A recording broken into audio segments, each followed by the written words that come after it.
Ouch! Have you ever been beaten up before? You ever been hurt? Left for dead? Hopefully not, but maybe. This is the beaten up guy part of the story. I don't know what to call him. He doesn't have a name in the parable of the Good Samaritan. He's the guy that was beaten up. And so I'm making him a character, and he's part of this website. I think he was a good guy. You know, it just says he was leaving Jerusalem, going back home on the road to Jericho, which presumably that was his home. Jerusalem, in fact, sits up on a hill, and then you walk down this long, windy road, about 7, 8, 9 miles to Jericho, which is still there. Both Jerusalem and Jericho are there today. You can see it. And you can imagine somebody getting beaten up on that road. It'd be a great road if you were a robber. And so this guy was beaten up. I think he was probably up in Jerusalem praying.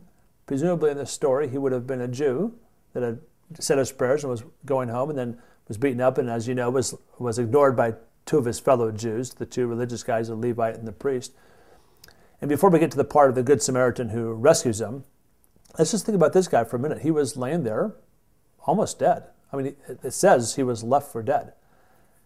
I wonder from his perspective, when the Samaritan came to rescue him, did he say, wait, you know, I mean, maybe he thought the Samaritan was going to come and finish him off. I mean, it wasn't obvious to the guy, surely, that he was going to rescue him. And I wonder if he saw the Levite and the priest cross the street and pass him by on purpose. Have you ever been the one that's been beaten up? My guess is if you've lived for more than a couple years, if you're more than 2 years old, and if you're watching this video, my guess is you're more than 2 years old, you've been hurt. Have you ever been hurt by religious people? Have you ever been rescued by the one that surprised you?